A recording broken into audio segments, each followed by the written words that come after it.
অনেকের হাতেই পলা ধারণ করা অবস্থায় দেখা যায়। তো পলা বেসিক্যালি কী কারণের জন্য পরা হয়? পলা পরা হয় মাঙ্গলিক যদি দোষ থাকে সেই কারণের জন্য পরা হয়ে থাকে, যাতে একটা প্রোটেকশন সারা জীবন থাকে, বিয়ের ক্ষেত্রে যাতে কোনো রকম কোনো সমস্যা না আসে, অথবা হেলথ রিলেটেড যদি কোনো প্রবলেম থাকে সেক্ষেত্রেও কিন্তু পলা ধারণ করা হয়। যদি কোনো কেস কামারি, মামলা মোকদ্দমা বা জমি সংক্রান্ত কোনো ইস্যু থাকে সেক্ষেত্রে কিন্তু পলা খুব ভালো কাজ করে। গাইনোলজিক্যাল যদি কোনো প্রবলেম থাকে মেয়েদের, সেক্ষেত্রে কিন্তু পলা খুবই ভালো এফেক্টিভ হয় এবং সেটা ভালো কাজ করে।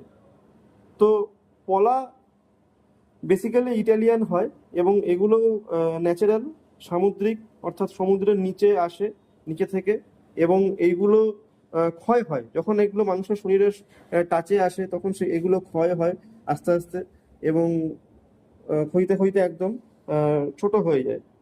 তো ইটালিয়ান পলা এখন যেগুলো আমি দেখাচ্ছি, এই পলাটা আপনার বেসিক্যালি অনেক রকম রেঞ্জের আছে। সাপোজ একদম মিনিমাম থেকে শুরু করে ম্যাক্সিমাম অবধি আছে, অনেকগুলো রেঞ্জের মধ্যে পাওয়া যায়, বিভিন্ন রকম সাইজ এবং বিভিন্ন রকম শেপের মধ্যে। ত্রিকোণ পলা যেরকম আছে, ত্রিকোণ কলাটাও অ্যাভেলেবেল আছে। আপনারা দেখতে পাচ্ছেন অক্স ব্লাড ডিপ কালার, যেরকম আপনি চাইবেন আপনার সব রকম সাইজ এবং সব রকম মোটামুটি রেঞ্জের মধ্যে অ্যাভেলেবেল আপনি পেয়ে যাবেন।